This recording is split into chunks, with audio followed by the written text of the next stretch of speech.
It's the most high-profile case the city of Tulsa has had in a long time. The Good Friday shootings rocked the community.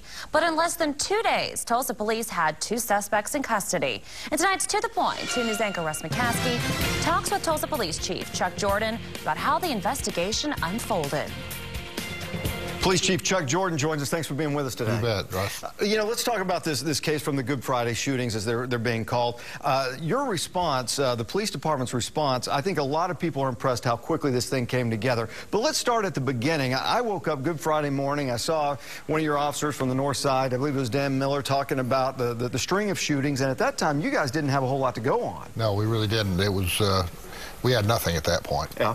So where do you start on these? Because most cases with shootings and murders and so forth, there's some kind of connection, drug deal, or maybe it's domestic in nature. When it's completely random, that's got to be pretty difficult. It is difficult. And, my biggest concern that night after we found that there were 3 and probably shot by the same random shooter was that this was a drifter or something, and the guy's on I-40 en route to Albuquerque. Right. That would have been very difficult for us. So, yeah, this could have been a lot different outcome if it hadn't been for the digging and with the community support. They gave us a lot. So you guys had, was it a little group that you put together? Was it, I think it was kind of called Operation Random Shooter at some point?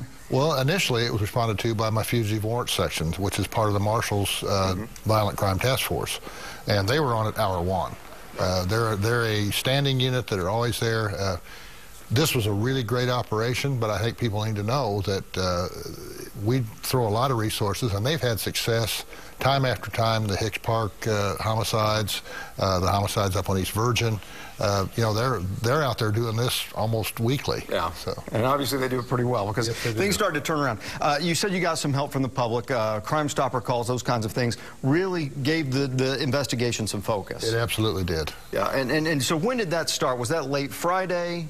Did some of that start to come together? Actually, that really didn't start coming together well until Saturday, when we had the press conference about putting the task force together, and then we started getting a lot of hits, and they were good information. Some of them relating to the same suspects we arrested, some of them to other suspects that it would have been very logical to think that they could have been possible. We'd have looked, we'd have vetted them and found out they weren't, but. So within almost 48 hours, this thing gets some resolution. That's got to be really comforting, I think, for people who live on the north side where the shootings had happened, but really for the whole community to realize that you guys are out there and able to solve pretty difficult cases in a pretty short amount of time. Well, yes, and I can't say enough about the Tulsa Police Department. I mean, these guys were passionate about this. They were offended by this. They had this isn't going to happen in my town mentality, and that's exactly what I wanted to see. Yeah. Let's talk about some other things that you've been doing since you've been the police chief, putting neighborhood patrolmen in the neighborhoods and so forth. Is some of that starting to pay off as well? Well, I think absolutely it is. We're getting a lot more information. People in the neighborhoods are starting to know who their officers are. They're seeing them at neighborhood meetings. They're seeing them driving through their neighborhoods. I think there's a lot of accountability issues. An officer knows this is my beat, and he or she jealously guard that beat, and that's exactly what we want. Yeah. And I guess when it comes to cases like this, and almost every town deals with this, where there's certain crimes where they're concerned that the public won't come forward and give information, they fear retaliation or those kinds of things. But I think the lesson maybe from this whole deal is that if people do come forward with information, you guys can catch the bad guys and it can make the street safer. Absolutely, and I'll be quite honest with you, we're going to exploit this.